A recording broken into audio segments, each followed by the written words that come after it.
नेमकी ही धडधड माझ्याच वाट्याला आली, ज्यांच्या वाणीवर सरस्वतीचं वरदान आहे त्या माणसासमोर आज बोलावं लागतंय.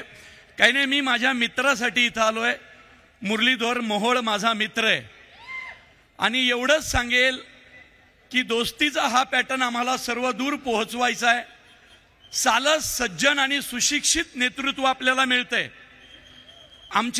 माझ्या चित्रपटातला एक डायलॉग घेऊन मी एवढंच म्हणेल की 2-2 वर्ष पाऊस नाही पडला स्वराज्यात तरी थंडीच्या दवावर ज्वारी बाजरी काढणारी जात आहे आपली. परिस्थिती जेवढी बिकट, हिंदू तेवढाच तिखट. आणि हा डायलॉग बोलायची गरज आता या व्यासपीठावर यासाठी पडली कारण कुणीतरी पुण्याचा रंग बदलण्याचा प्रयत्न करतंय. पण पुण्याचा रंग इतक्या सहजासहजी बदलू शकत नाही, कारण इथं उपस्थित असलेल्या प्रत्येकाच्या बापजाद्यांनी या स्वराज्यासाठी या पुण्यात रक्त सांडलेलं आहे. काही उदाहरणं 2-3 दिवसापूर्वी पुण्यात घडली, त्याच्यावर मान्यवर बोलतीलच, तेवढ्यासाठी हे उदाहरण दिलं. पण आज साहेब आलेत म्हणून एक गोष्ट बोलतो.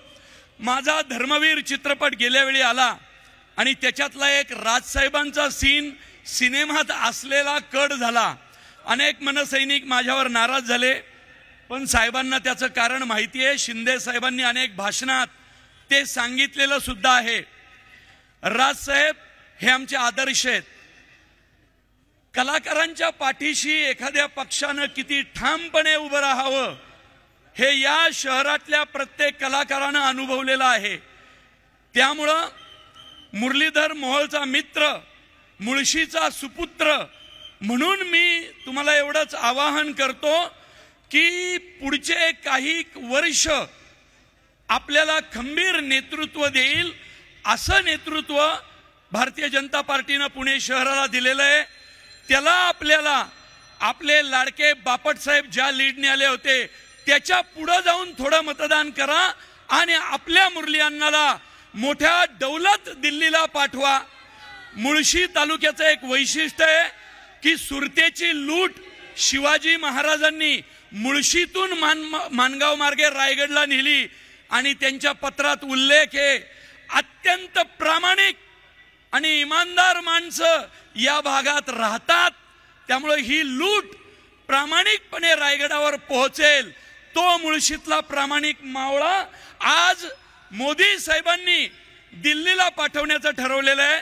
त्यामुळे हात जोडून विनंती, मुळशी तालुक्याचा हा प्रामाणिकपणा आपल्याला सर्व दूर न्यायचा आहे.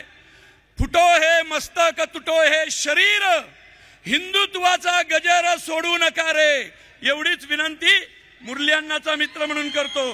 जय हिंद, जय महाराष्ट्र. देश विदेशातील प्रत्येक घडामोडींचे लाईव्ह अपडेट मिळवण्यासाठी आता साम टीव्हीच्या सर्व सोशल मीडिया प्लॅटफॉर्मला लाईक, फॉलो आणि सबस्क्राईब करा. तसंच सर्व नोटिफिकेशनसाठी बेल आयकॉन प्रेस करायला विसरू नका.